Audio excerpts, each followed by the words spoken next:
Blog Talk Radio.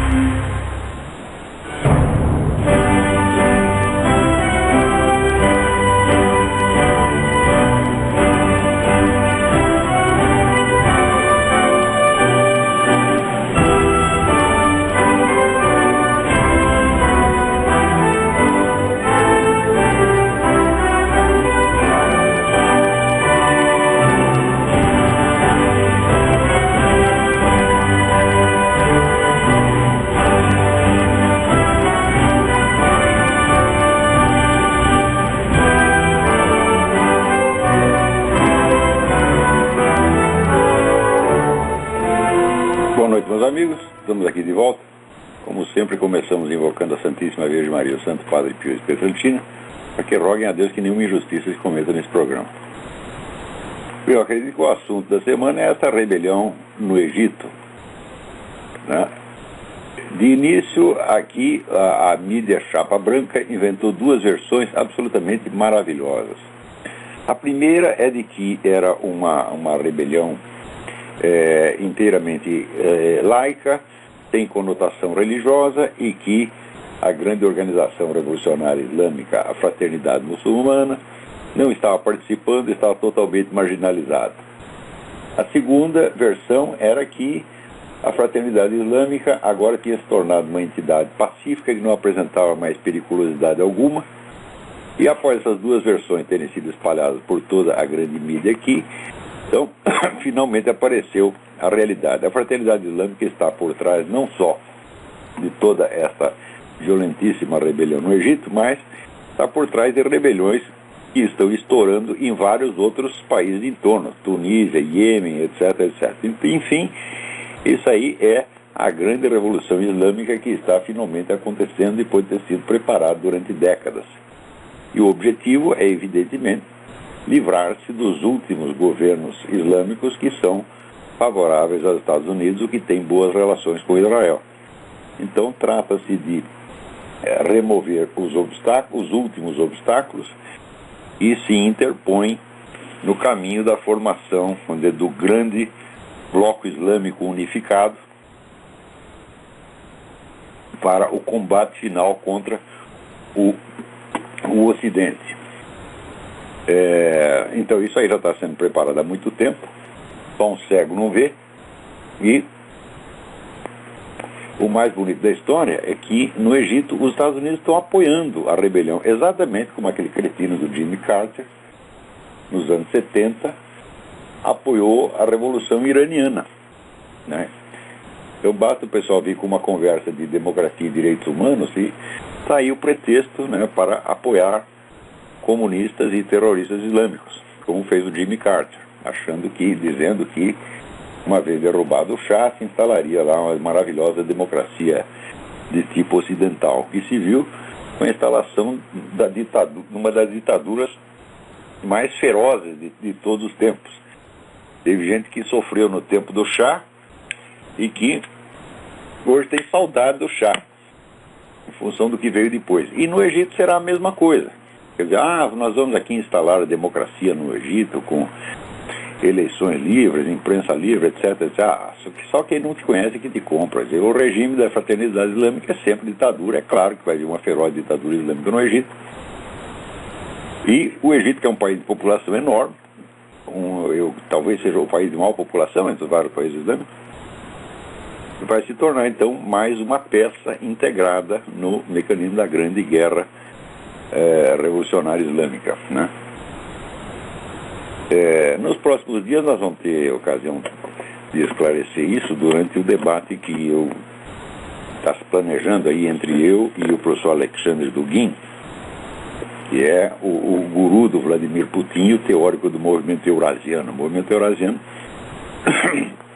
ele nasceu do chamado nacional-bolchevismo. Nacional-bolchevismo foi uma ideia criada por um cidadão chamado Eduardo Limonov. Veja como uma coincidência, os dois, tanto o criador do nacional-bolchevismo quanto o do movimento eurasiano, que são Eduardo Limonov e o Vladimir Putin, são filhos de oficiais da KGB. E o Dugin é hoje mentor do homem da KGB, que é o Vladimir Putin. Então, vocês viram que o agente por trás de todas essas coisas é o mesmo de sempre, a boa e velha KGB. Com o nome alterado, pouco importa, que a KGB já mudou de nome 50 vezes. Começou como Tcheca, depois virou NKVD, depois virou não sei quem, depois virou KGB, agora é FSB, tanto faz. O próprio Vladimir Putin, outro dia, disse o seguinte: olha, não acredita nessa história de ex-KGB, não existe ex-KGB. Uma vez que você entrou na KGB, fica lá até morrer, né? De lá você só sai morto ou, na melhor das hipóteses, você vai para o Gulag. Então, a história de ex-KGB, a história de máfia russa, a máfia russa é o próprio governo russo e a própria KGB. E, então, em função do fracasso do esquema soviético, né, os russos inventaram um novo esquema imperialista monstruoso, que é o movimento eurasiano. O movimento eurasiano nasce do nacional-bolchevismo. O nacional-bolchevismo era um movimento exclusivamente ideológico, criado por Eduardo Limonov, onde ele pretendia juntar tudo o que fosse anti-ocidental. Então ia juntar ali os remanescentes comunistas, a Igreja Ortodoxa, vamos dizer, a extrema-direita europeia anti-americana, né, os remanescentes nazistas e os muçulmanos, né? Então seria tudo junto, como eles dizem, a terceira Roma, que é a Rússia, o terceiro Reich e a terceira Internacional, tudo contra o Ocidente, né? E a novidade que o Alexandre Dugin introduziu aí foi que o nacional-bolchevismo era apenas ideológico. Ele transformou a coisa num plano geopolítico estratégico, abandonando a perspectiva exclusivamente nacionalista russa, que era do Limonov, e adotando a perspectiva de uma união eurasiana, juntando Europa e Ásia contra os Estados Unidos, e acreditando piamente que a União Europeia vai se integrar com a Rússia, então contra os Estados Unidos. Então, uma coisa no mínimo duvidosa. Agora, o mais bonito de tudo é que dentro do arrazoado ideológico com que ele justifica isso, ele usa lá toda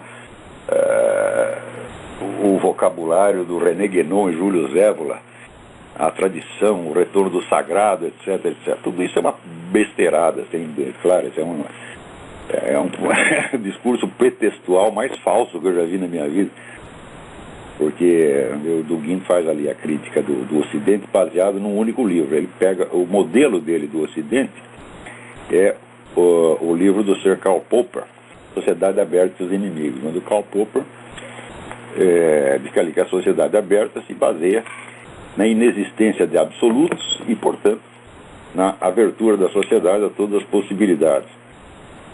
E o Karl Popper é tipo do materialista, cientificista moderno, filho do iluminismo, né? E o Dugin desce o cacete nisso. E curioso é que ele identifica o modelo que o Karl Popper inventou, o modelo de liberalismo que o Karl Popper inventou, ele identifica isso com os Estados Unidos, quer dizer, como se os Estados Unidos fossem a encarnação do popperismo, né? E esquecendo aqui que metade do país está contra isso. O país é dividido e, de maneira alguma, ele pode ser identificado, os Estados Unidos podem ser identificados com o esquema globalista. O esquema globalista que, no momento, está no poder através do Barack Obama. E que, vejam vocês, está apoiando justamente a Revolução egípcia, assim como apoia toda a esquerda latino-americana e apoia tudo que não presta no mundo e apoia tudo aquilo que o Vladimir Dugin gosta. Então essa história de que o eurasismo é contra o esquema globalista ocidental, isso é uma conversa mole. Estão os dois de mão dadas para implantar no mundo o socialismo, pô. Isso quando o Dugin descreve ali o modelo econômico a ser adotado pelo eurasismo, ele diz que é um modelo no qual se resguardará a liberdade de mercado para pequena e média empresa, e o resto vai estar na mão do Estado. Então o que é isso? Isso é o bom e velho socialismo, né? E exatamente o mesmo esquema pelo qual esse esquema globalista está lutando no mundo e que ele apoia por toda parte a mesma coisa. Então essa história está muito mal contada, né? Agora, a ideia de combater o materialismo ocidental, né, o liberalismo materialista, e apelar aos valores tradicionais, né, do sagrado. Isso é uma coisa muito engraçada, porque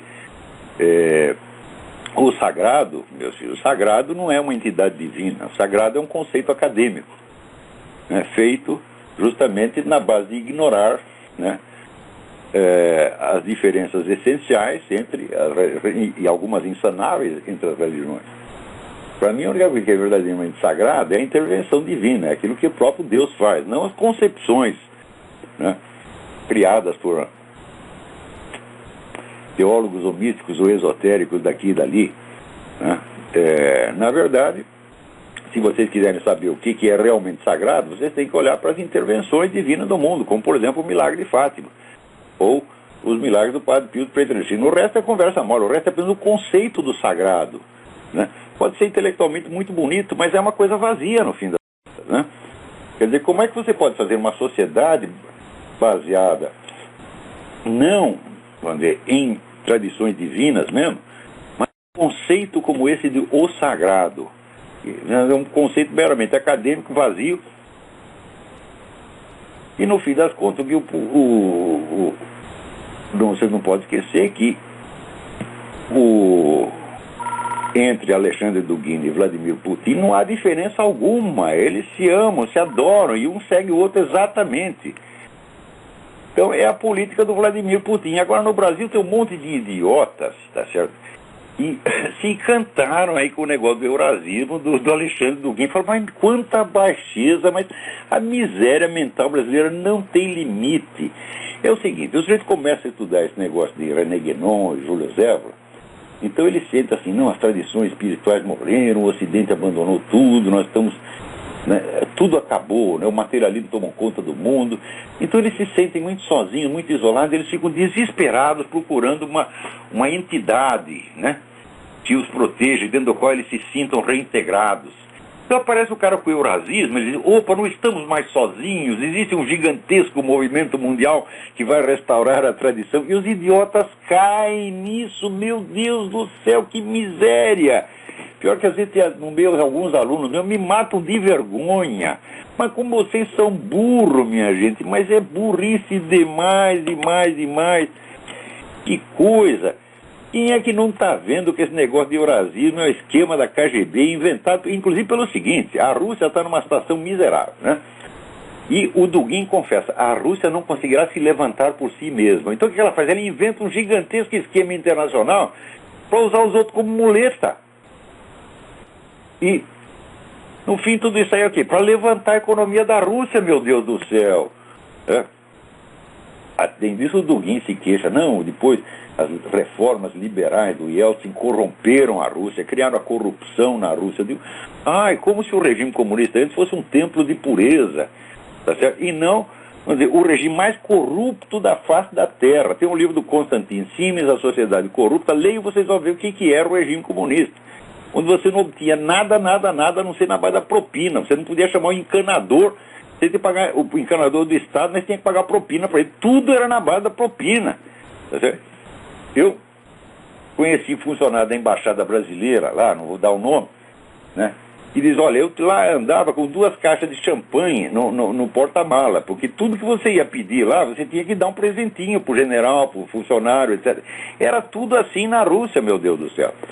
Agora, por que a Rússia se corrompeu depois da queda do regime soviético? É muito simples, meu filho. Você imaginou que teria acontecido na Alemanha, se uma vez derrubado o regime nazista, você distribuísse o poder entre todos os membros da SS, da Gestapo e do Partido Nazista e deixasse todo mundo nos seus lugares?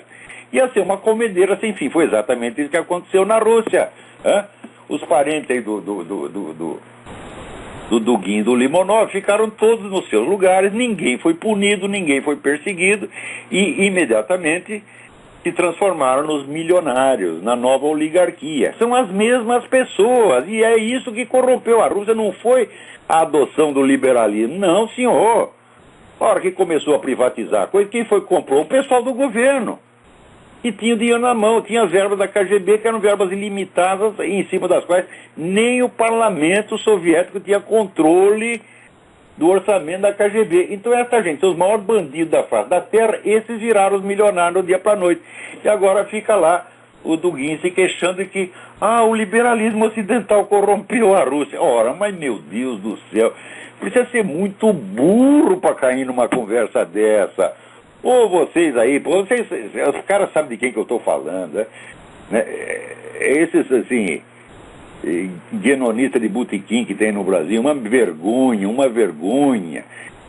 Se você não é capaz, meu filho, de aguentar a solidão de você ver as tradições espirituais sendo todas destruídas e tudo sendo destruído por um materialismo grosso, se você não é capaz de aguentar a solidão, você não é de nada, você é um fracote, você está entendendo? Você é um bosta, tá certo? Porque um homem espiritual de verdade, meu filho, ele não conta com as forças deste mundo, ele não precisa de ter um movimento eurasiano pelas costas, ele conta apenas com Deus, ele sabe que mesmo que esteja sozinho, ele vai vencer a parada, meu filho. Nós não precisamos de nenhum apoio institucional, não.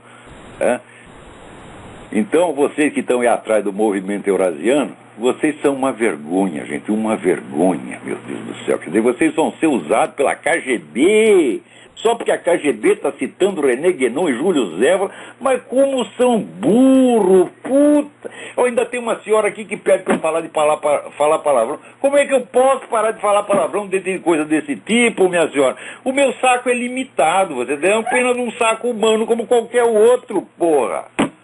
Agora, a burrice brasileira, meu Deus, é uma coisa que ela ainda consegue me chocar, porque a cada semana ela ultrapassa, vai além de toda a imaginação humana, você está entendendo?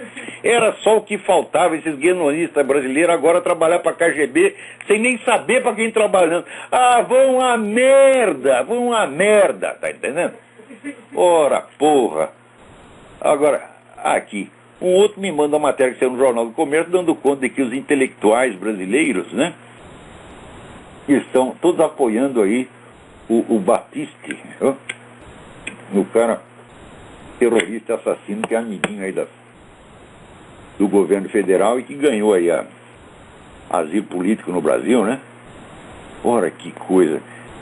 Tudo que não presta. O sujeito matou um bocado de gente, todo mundo fica enternecido com ele. No Brasil, assim, você tem dó do assassino, nunca da vítima. O sujeito matou, estuprou, coitadinho, que nem o Champinha, né? Agora o país inteiro para socorrer o Champinha.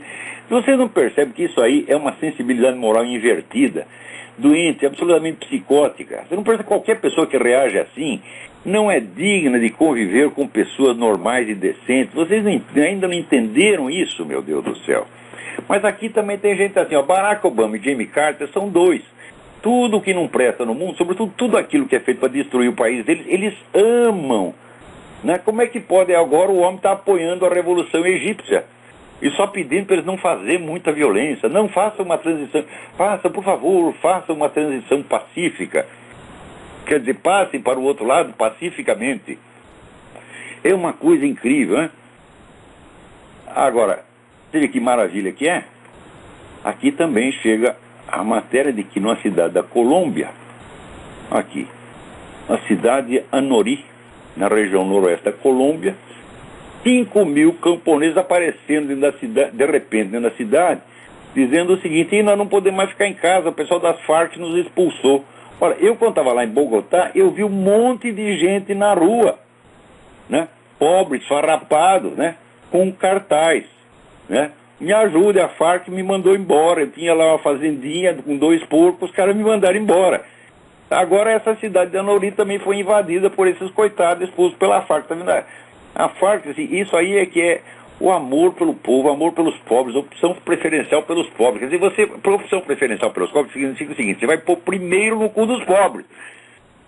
E como tem pobre para danar, você nunca vai chegar nos ricos, porque é tanto cu de pobre pela frente que não vai dar tempo de chegar nos ricos. Peraí, tem alguém na linha. Alô, quem é? Caiu a ligação. Esse telefone tá uma porcaria. Né? Agora, aqui tô falando para vocês, a burrice brasileira não tem limite. O governador do Distrito Federal, Agnello Queiroz, um petista, evidentemente, retribuindo o apoio recebido pelas lideranças evangélicas nas eleições do ano passado, proibiu a realização de cultos na rodoviária de Brasília. Era um culto feito entre várias igrejas, né? Era feito toda tarde de domingo, há anos, né? Agora, ele, para agradecer com o apoio evangélico, proibiu o culto. Tá vendo? Ó, pô, mas vocês da igreja evangélica, vocês têm na cabeça, eu sei o que vocês têm na cabeça, é merda, é evidente que é merda, né? Apoia esses caras, para quê? Para depois ele ferrar com você, né? Mas é sempre assim, pô. Agora, uns desses líderes evangélicos fazem isso de burro, outros fazem porque são traidores, né? Por falar em traidor, olha aqui. O cidadão Gustavo Rondina me escreve aqui dizendo o seguinte, que a comunidade Olavo de Carvalho no Orkut foi invadida por um bando de nazistas, antissemitas, pessoas defendendo a eliminação de outras. Do que é isto, porra? Hã? Pregando assassinato, vai pregar na sua comunidade, vai pregar assassinato na puta que eu pariu, não na minha comunidade, porra. Agora eu não posso ficar policiando um por um que entra lá. O que é isso, porra? Então, abra a sua própria... Você quer falar besteira? Vai falar na sua própria comunidade. Abra a sua. Agora é o seguinte, você não faz isso, por quê? Porque abrir a sua comunidade não vai ter 2 visitantes, 2. Então o que você faz? Vem parasitar a minha. Que nem aquele porra do Rodrigo Constantino, que pelo menos não pregava assassinato de ninguém, né? Vinha parasitar, entrava lá na minha, ficava postando mensagem lá na minha para os outros ler, porque da dele ninguém lia. Então esses filhos das putas, nazista, antissemita, comunista, anarquista, filha da putista, tá todo mundo lá invadindo a minha comunidade para parasitar. Mas que filha da puta, meu Deus do céu. Olha aí, minha senhora, como é que eu posso parar de falar palavra? O que a senhora quer que eu fale com eles? Quer dizer, meu filho, por favor, saia daí. Hã? O que você quer? Em vez de mandar o cara tomando cu, eu digo, não, né? Vá fornecer o orifício anal, meu filho. Você quer que eu fale educadamente? Pô, o que é isto? Olha aqui, agora outra coisa. Veja aqui. O nosso já velho conhecido Luiz Eduardo Soares anda espalhando por aí que a alta taxa de homicídio no Brasil é devido à falta de controle da venda de armas. Então ele diz o seguinte, né?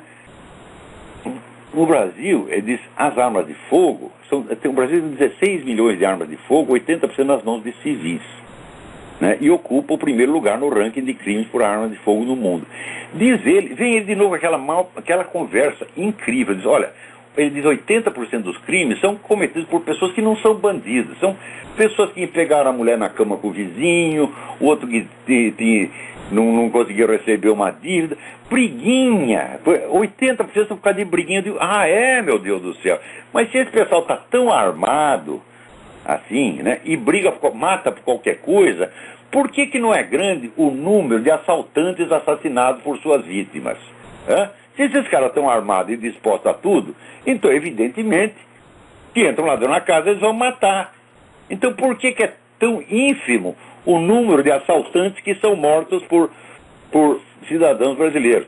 Outra coisa, isso aí, o cara vem com a história, não, são crimes cometidos por motivos fúteis. Os bandidos são culpados só por uma quantidade ínfima de crimes.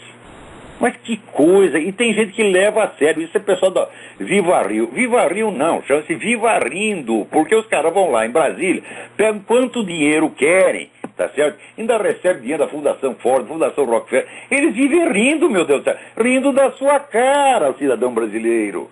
Pô, mas o que é isto? Né? Então, ele diz que o problema é a legislação. Como a legislação? A legislação no Brasil praticamente impede que o cidadão compre uma arma legalmente.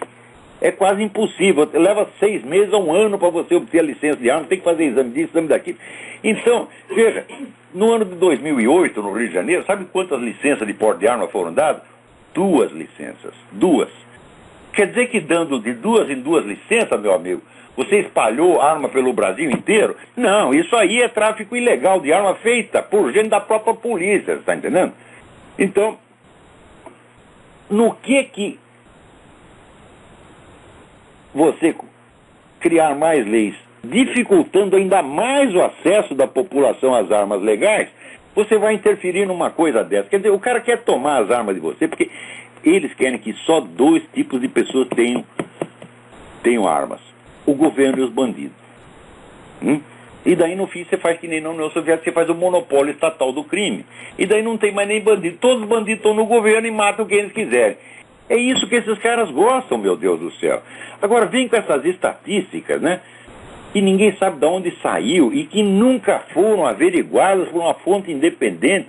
E vem com essa generalização. Olha que 80% dos crimes cometidos com arma de fogo dizem respeito a conflitos pessoais, com brigas de vizinho e no trânsito, ou motivação passional. O que é? Você quer dizer que o povo brasileiro é o mais psicopata do mundo e o único normal é você? Ora porra! Se tivesse tanta gente armada assim,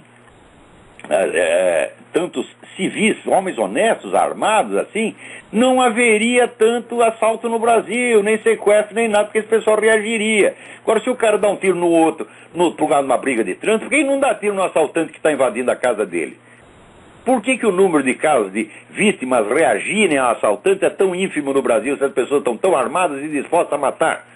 Essa estatística é obviamente falsa.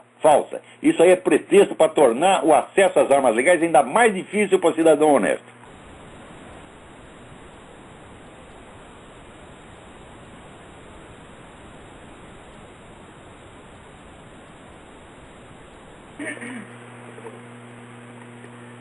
Ora, isso aí já teve um plebiscito no Brasil, mas eles vão fazer que nem fazem na Europa. Eles fazem um plebiscito, não deu o resultado que eles queriam, eles fazem outro, até você cansar e votar no que eles querem. Agora, aqui nos Estados Unidos, né, contrariando todas as previsões de que o clamor pela exibição dos documentos de Obama era apenas uma moda passageira, a coisa está aumentando, está ficando cada vez mais complicada. Por quê? O estado do Arizona está votando uma lei pela qual os candidatos à presidência, para ter o seu registro eleitoral, terão que apresentar a sua certidão de nascimento originária, não aquele resumo vagabundo emitido anos depois por internet que o Obama andou exibindo por aí. Se acontecer isso, bom, então significa o seguinte, que o Obama não pode ser candidato à reeleição. E ele não podendo ser candidato à reeleição, ele ou desistindo da reeleição, ou tendo seu registro recusado no Arizona, vai surgir de novo a história. Você não quer se candidatar agora, por quê? Porque você não tem certidão de nascimento originária. Porque você vê, o governador do Arizona, o governador do Havaí, o tal de Abercrombie, né, ele vasculhou tudo no Havaí e não conseguiu achar uma porra de uma certidão do Obama. Daí foi lá num programa de rádio e disse isso. O cara, o tal do Mike Evans, disse isso pro tal do Mike Evans. 3 dias depois o Mike Evans falou, não, eu me enganei, não foi isso. Como é possível o senhor se enganar numa coisa dessa? Quer dizer, o governador vai lá para ele e diz o seguinte, ó, não achei a certidão de nascimento. E daí o Mike Evans diz, não, eu ouvi mal, entendi mal. Como é possível entender mal uma coisa dessa? É claro que, né, o governador telefonou para o Mike Evans e disse, porra, você deu bandeira de que eu não encontrei a certidão, agora volta atrás, pelo amor de Deus, limpa a barra do Obama. Aconteceu também que aqui no Colorado tinha lá uma proposta de que o sujeito, para adquirir o seu título de eleitor, precisaria mostrar a certidão de nascimento. O pessoal do Partido Democrata, né, rejeitou essa lei. Eles não querem que ninguém mostre certidão de nascimento.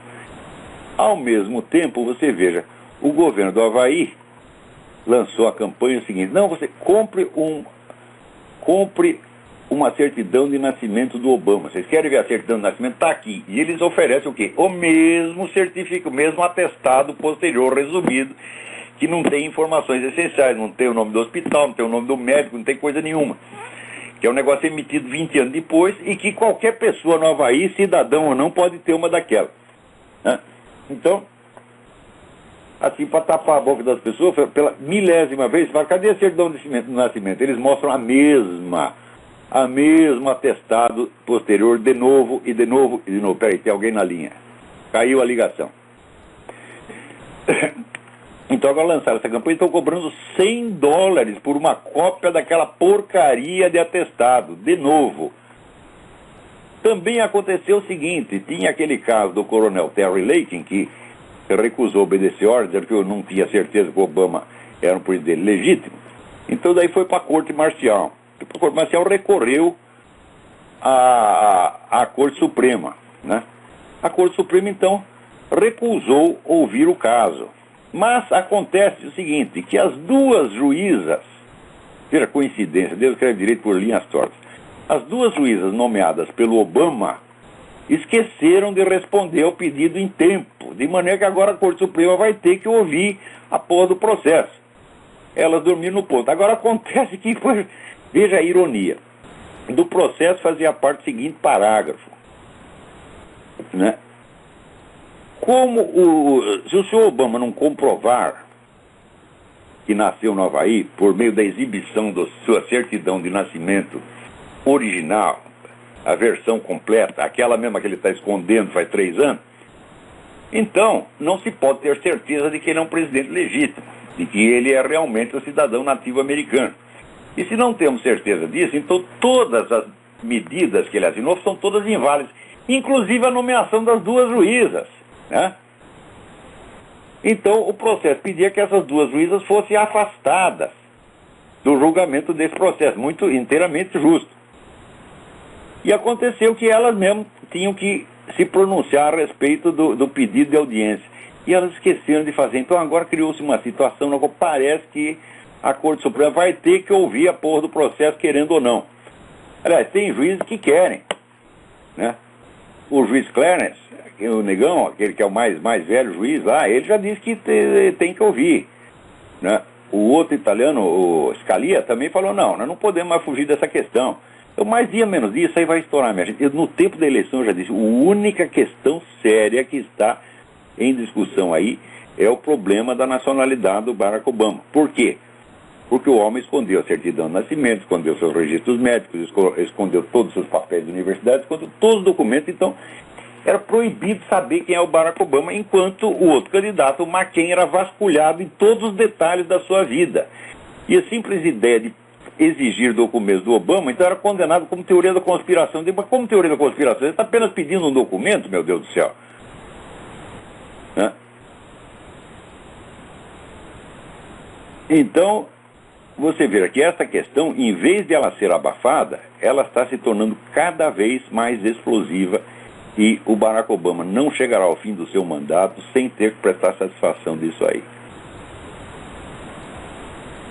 Agora, outra coisa, quando veio aquela lei, né, e eliminou a política do não perguntar no exército, né, quer dizer, se o sujeito é homossexual não se pergunta nada, então essa era a política, não se pode perguntar e não pode responder, não se pode saber se o cara é homossexual, oficialmente ninguém é homossexual, por mais que você seja, por mais que todo mundo saiba, essa era a política, né?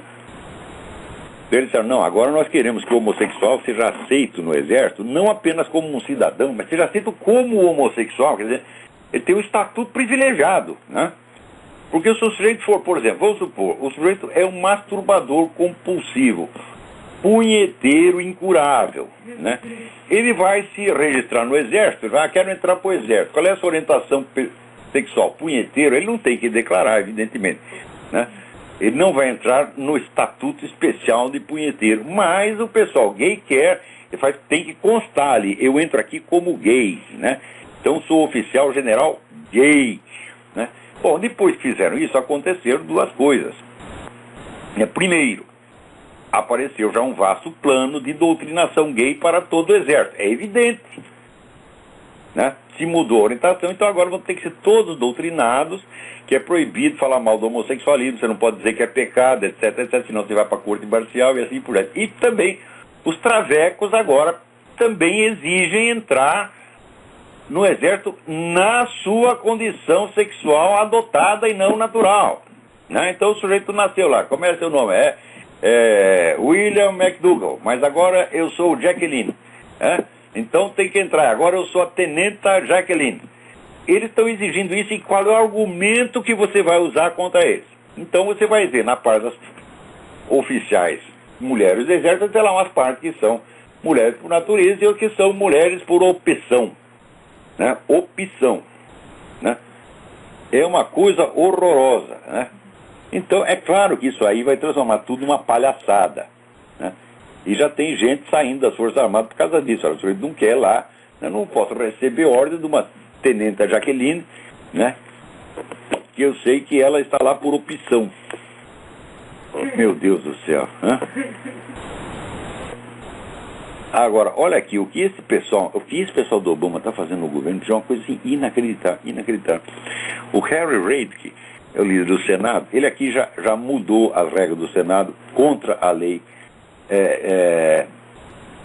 eliminou o tal do filibuster. Filibuster é um dos recursos mais fundamentais da democracia americana, que é o seguinte: vocês estão votando uma proposta e você está na minoria, você não tem nada, você não sabe que você está derrotado. Então o que você faz? Você escreve todos os seus oradores para falar um atrás do outro e eles vão discursando 24 horas por dia até acabar o prazo.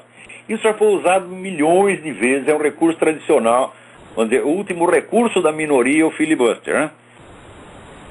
O Harry Reid já acabou com o filibuster. E assim por diante. Quer dizer, os caras estão lá mudando. Eles fazem que nem o PT no Brasil, eles vão lá, mudam toda a regra do jogo. E não é por votação, não, a decisão administrativa. Já disse para vocês, a nova modalidade de dar golpe de Estado é o golpe administrativo. Não passa pelas Forças Armadas, não passa pelo Parlamento, ninguém fica nem sabendo, né? Agora, saiu aqui uma entrevista na Zero Hora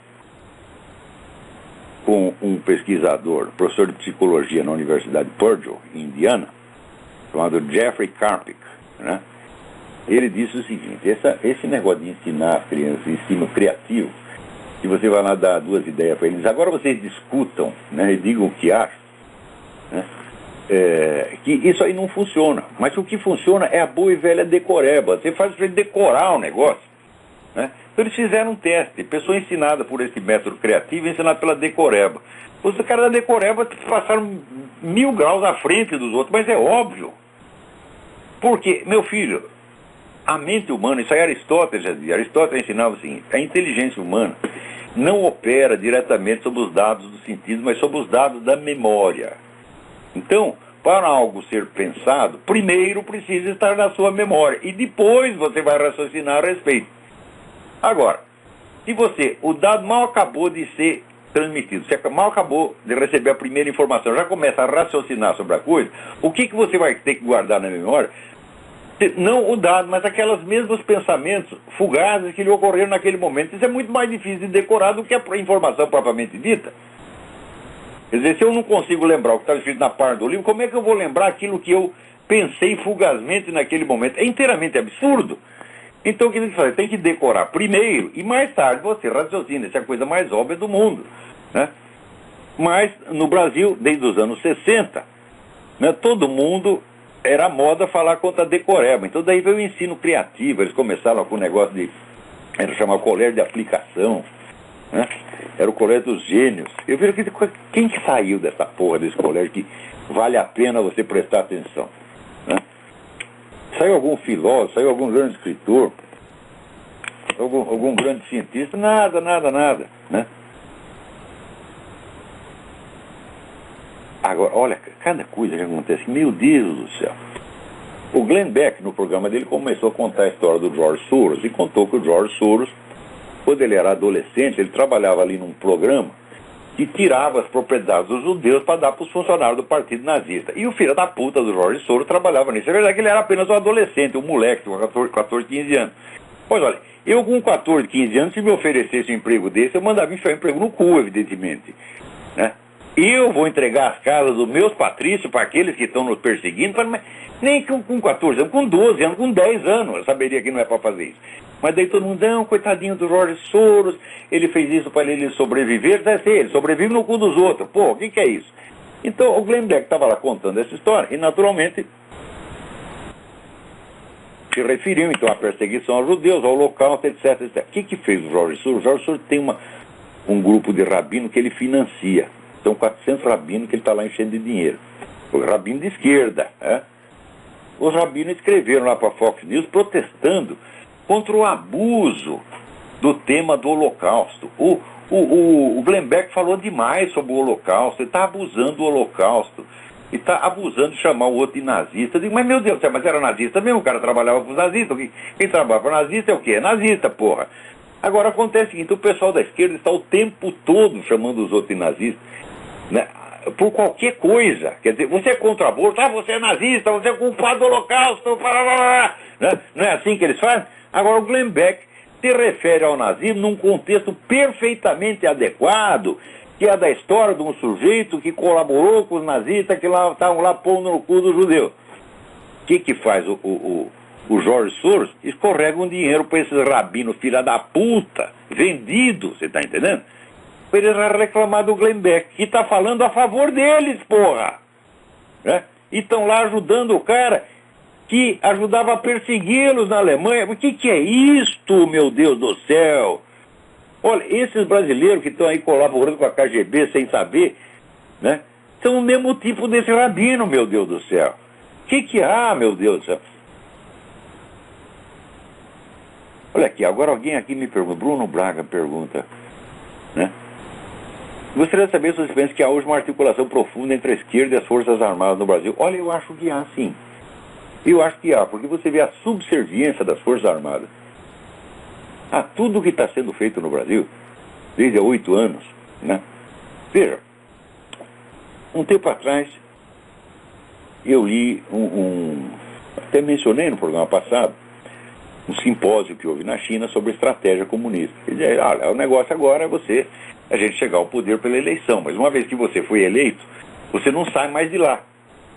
Você boicota as possibilidades do adversário e você não sai mais de lá. Quer dizer, você chega lá legalmente, você faz como Hitler. Chega lá e vence a eleição e fica, não sai nunca mais. Exatamente o que o PT está fazendo no Brasil. Eu disse que ia fazer.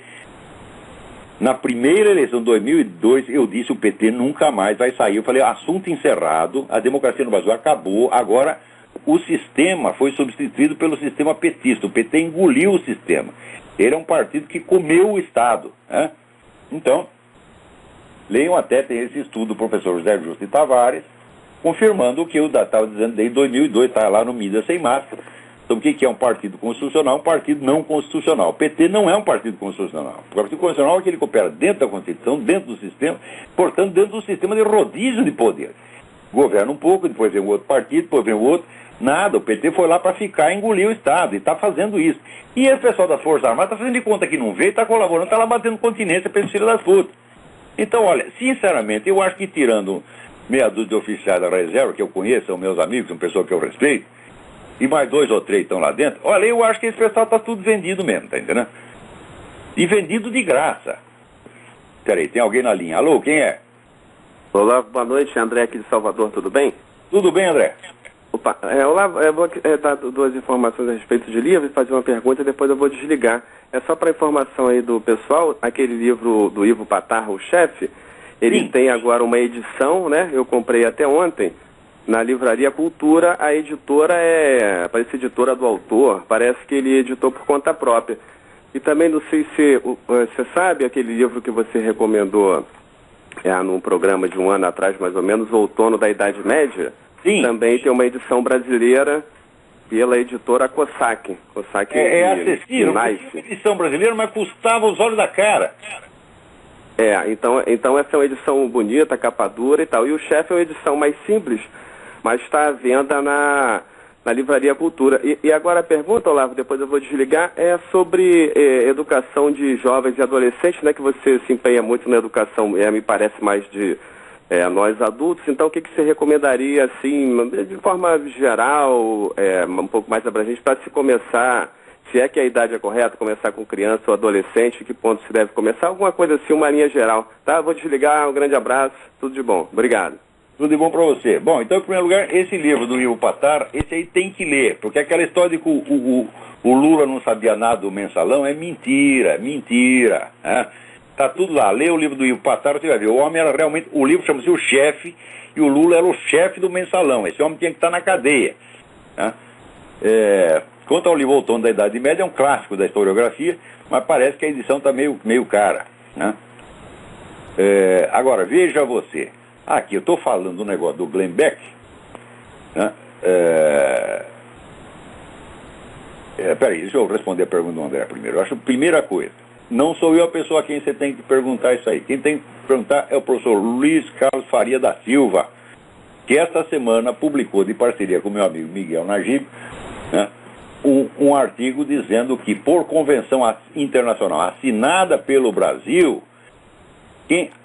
é aos pais que incumbe a educação moral das crianças, aos pais e não ao Estado. Quer dizer, o pai e a mãe têm o direito de educar a criança segundo o princípio moral que bem entendam, e o Estado não tem nada a ver com isto. Isso, note bem, convenções internacionais são obrigantes, o Brasil é obrigado a atender isso aí, e está violando isso aí uma atrás do outro. Esse negócio de você ficar forçando educação homossexualista em cima de crianças, cujos pais são contra isso aí viola convenções internacionais assinadas pelo Brasil. Não deixem de ler esse artigo que saiu na Folha de São Paulo esta semana. E daí, se querem orientação para a educação de crianças, falem com o professor Luiz Carlos Faria da Silva. Então, parabéns ao Luiz Carlos e ao Miguel Najib por esse artigo que já é extremamente útil e oportuno, né? Agora, veja você, eu estou comentando aqui o negócio do Glenn Beck, dizendo que o pessoal da esquerda chama todo mundo de nazista, torto e à direita, e o Rabino jamais reclama, quer dizer, usa a acusação de nazismo até para rotular pessoal cristão ou judeu que é contra o aborto, porra. Se você é contra o aborto, você é nazista. Mas o que é isso? Agora, o Glenn Beck não pode chamar de nazista um cara que foi colaborador do nazista. Que porra é essa? Agora, esta mesma semana, a dona Dilma Rousseff diz aí que o regime militar brasileiro foi igual ao nazismo. Ora, porra! O que é isso? E pior, ela diz o seguinte, ela diz que a ideia de assassinato em massa, repressão em massa, foi inventada pelo nazismo. Não, senhora! Eu sei que a senhora nunca leu um livro na sua porca vida, tá certo? Mas quando os nazistas começaram a perseguição, que foi por volta de 37, 38, fazia 20 anos que o assassinato em massa já estava institucionalizado na Rússia. Quando Hitler chegou ao poder, já haviam matado 10 milhões de pessoas na Rússia. Os seus amigos, eles que são puxa-sacos comunistas, tá certo? Agora, depois aparece o nazismo, então é fácil, o nazismo acabou, então é fácil você açoitar cavalo morto. Toda hora aparece gente advertindo, olha aí o nazismo, cuidado. Outro dia apareceu um camarada aqui, até dizendo, olha, você vê como são as coisas, tem uma cidade nazista na Alemanha, porra. Os nazistas dominaram a cidade, eles são donos de 7 das 10 casas que compõem a cidade. Olha que perigo, hã? Então fica todo mundo alertando para o perigo da gente, enquanto o comunismo está tomando conta do mundo. E, embora os nazistas tenham sido punidos e justamente perseguidos, o pessoal comunista que fez muito mais do que ele, matou muito mais gente, está tudo lá belo e folgado, nadando em dinheiro, porra. E fica aí a dona Dilma Rousseff. Ora, porra, dona Dilma Rousseff, se o regime brasileiro fosse igual ao nazismo, a senhora não estaria viva, já estaria morta, certo? Teria sido morta e cremada no forno crematório, né? Quer dizer, veja, o regime brasileiro matou 300 pessoas, enquanto essas pessoas matavam outras 200. Quer dizer, houve um conflito e alguém perdeu. Naturalmente, o lado perdedor matou menos gente, isso pela lógica das coisas, né? Quem mata menos gente perde. Então, isso foi tudo o que aconteceu. Naquela época, o povo brasileiro vivia em segurança, ninguém tinha medo de sair na rua, agora você não pode mais sair na rua. Quer dizer, a situação era muito ruim, vamos dizer, para um grupo de, digamos, 10 mil pessoas. Só que se era a esquerda nacional, passava muito mal. Os outros todos passavam muito bem. Só que a senhora fazia parte dos 10 mil, estava lá assaltando banco, né?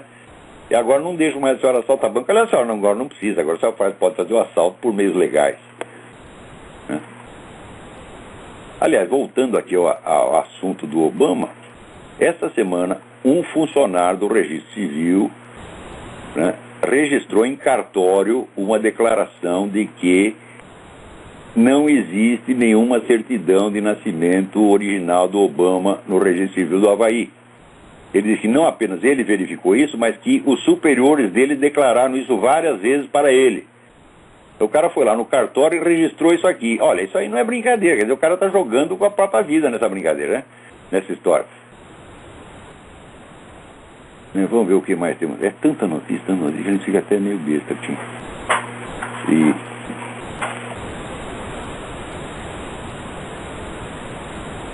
Também queria lembrar que se tiver algum aluno do Seminário de Filosofia, mesmo Seminário de Filosofia ouvindo, essa semana várias contas ficaram bloqueadas ali no seminário, a pessoa não pôde entrar. Por quê? Porque o nosso gerente, o Silvio Grimaldo, ele veio passar um tempo aqui em Washington e caiu uma nevasca em Washington, que a cidade ficou sem eletricidade, sem internet, sem coisa nenhuma por vários dias. Então ele não podia fazer absolutamente nada, né? Então agora ele veio aqui, pediu asilo político aqui em Richmond e está salvo, ele vai regularizar isso aí, né? Outra coisa, aqui, a Human Rights Foundation enviou uma carta a Trinidad Jiménez, ministro do Assuntos Estrangeiros da Espanha, pedindo que a Espanha reconheça a existência de prisioneiros de consciência na Venezuela, reconheça oficialmente, né? E cita aqui alguns casos. Então, vamos acrescentar esses casos, né? Escrevam para a Human Rights Foundation, olha aqui, info@thehrf.org, mencionando o caso do Alejandro Penha Esclusa para que eles incluam nesse negócio, né? Então, a Human Rights Foundation é formada, inclusive, por ex-prisioneiros de consciência como Vladimir Bukovsky, Václav Havel e outros. Então, ele visa, é gente que sabe do que se trata, porque já passou por isso, né? Então, agora, esta semana, aquele juiz lá da Venezuela, que já tinha falado horrores do Alejandro Penha Esclusa, já viu o juiz sair falando mal do réu antes da primeira audiência? Quer dizer, isso é anunciar a sentença com antecedente. Então, esse mesmo cara, como se esperava, ele decretou que assinou lá que vai haver um processo contra o Alejandro Penha. Quer dizer, a simples prisão dele já é um escândalo. Agora, haver um processo, como processo?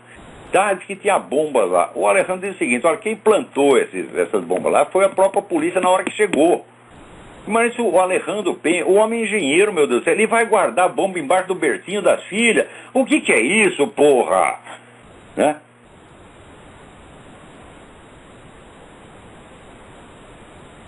Então, o negócio aqui tá brabo, viu? Peraí, tem alguém mais na linha. Alô, quem é?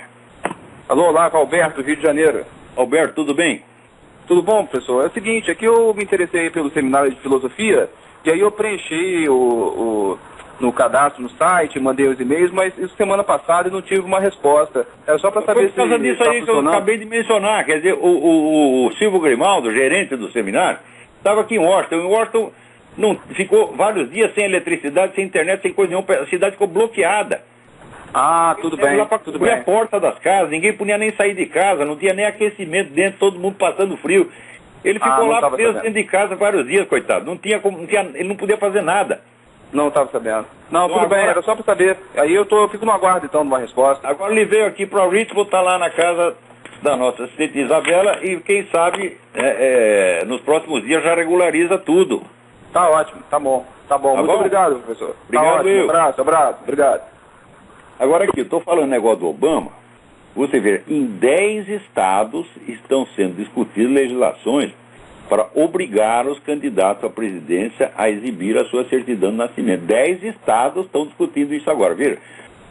No começo o pessoal achou que ia resolver isso aí com meia dúzia de risada e piada, né? Não, isso é teoria da conspiração, Mas, peraí, o negócio é muito sério. Você não pode chegar à presidência de um país, como os Estados Unidos, ocultando toda a sua vida, né? Inclusive o outro descobriu aqui que é o seguinte: não existe nenhuma mínima prova de que o Barack Obama e a mãe do Obama tenham se casado jamais. Não tem certidão de casamento, não tem convite, não tem foto da festa, não tem nada.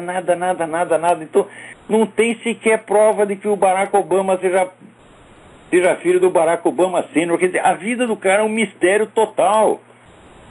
Como é que pode ser isso? Como é que se pode permitir que o cara do país mais rico, mais poderoso do mundo seja um total desconhecido, um mistério e que não seja proibido investigar? Agora, enquanto isso, veja o seguinte: o bispo auxiliar de Bagdá, Monsenhor Shlomo Vardouni, denunciou que a situação dos cristãos do país está cada vez pior e solicitou ajuda internacional para socorrer a comunidade, que estão matando cristão a rodo em Bagdá, né? E ninguém está fazendo coisíssima, não. Quer dizer, a matança de cristão virou moda agora. Quer dizer, por um lado, no Oriente eles matam e aqui eles tapam a boca dos cristãos, né? Então como é que vai ser isso? Enquanto isso fica o pessoal aí gay chorando que são, nós somos vítimas de perseguição. Que puta mentira, meu Deus do céu. Quer dizer, quem está sofrendo perseguição no mundo são os cristãos, não são vocês, não. Vocês estão com a faca e o queijo na mão, porra. Agora, aqui nós recebemos uma carta, que aliás foi enviada lá por Legal Forum. Não sei a tradução americana do meu artigo sobre o professor Miguel Nicoleles, e alguém então comenta, diz, olha, eu sempre fui contra a perseguição aos gays, etc, etc, que tem, né? Tinha grande apreciação pelo fulano de tal, que foi um líder gay que conseguiu alguns direitos civis para ele e tal. Mas agora eu estou vendo que o negócio virou, são eles que viraram os perseguidores. Eu digo, ora, mas é muito simples, meu filho. Você acha que as leis para proteger o gay estão protegendo apenas a conduta homossexual? É claro que não, estão protegendo a comunidade gay enquanto força política, que é completamente diferente. Inclusive pode ter cara que não é gay lá dentro, né? Então, é claro que a conduta homossexual em si não oferece nenhum perigo para a comunidade. Dois caras se juntam, vão lá para um hotel, fazem lá o que tem de fazer. O que é que nós temos a ver com isso? Não prejudica em nada. Porém, a hora que isso se torna uma força política, aí começa a ficar realmente perigoso. Por quê? Porque eles querem impor isso, o padrão de conduta a toda a sociedade, até inclusive forças armadas. Então aí começa a ficar perigoso mesmo. Olha, meu filho, o que é perigoso para a sociedade não é o homossexualismo, é comunidade gay, é o poder gay organizado. Isso é que é o perigo. Agora, aqueles que achavam que protegendo, né, as reivindicações gays estavam apenas assegurando às pessoas o direito à sua intimidade sexual são uns ingênuos, né? Porque aquilo que foi promovido, vamos dizer, não é a conduta gay, eu digo, olha, ela em si mesma jamais foi perseguida por sua própria natureza, uma conduta privada. Você não vai ficar invadindo a casa dos fulanos para ver se eles estão dando, você não sabe o que eles estão fazendo lá dentro.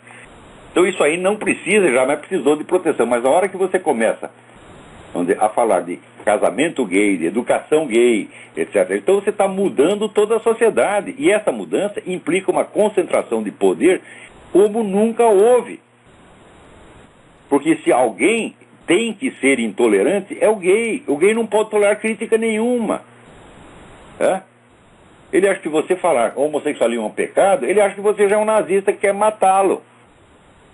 Agora, eles quando perseguem, como estão fazendo com o Júlio Severo, que é uma coisa vergonhosa, um cara que teve que viver no exílio com mulher e 4 filhos, ele sem ter onde cair morto, e todo mundo lá falando, todos os valentões falando contra Júlio Severo, Luiz Carlos Azenha e outros, todos, né? É fácil você falar de um cara que está no exílio sem ter onde cair morto, é muito fácil, vocês são um bando de covardes, né?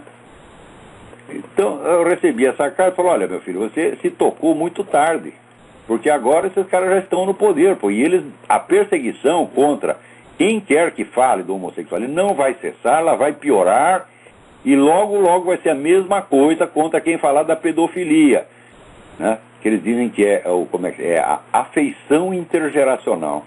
Quer dizer, o nego vai lá, põe no cu do moleque e chama afeição intergeracional e diz pedofilia, termo pejorativo, né? E que é isto, minha gente? Bom, então é o seguinte, o nosso tempo aqui está acabando, né? O resto terá que ficar para a semana que vem.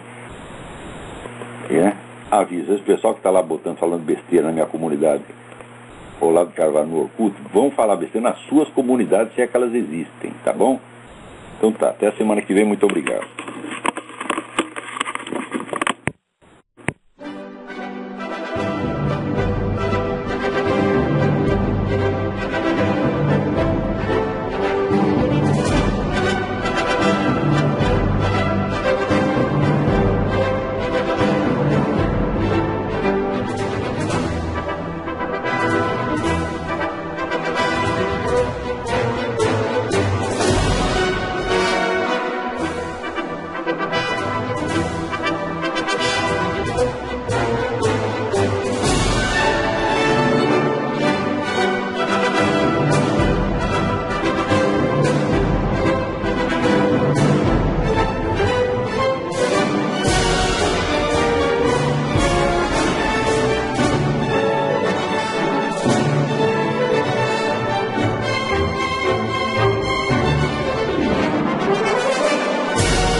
Radio.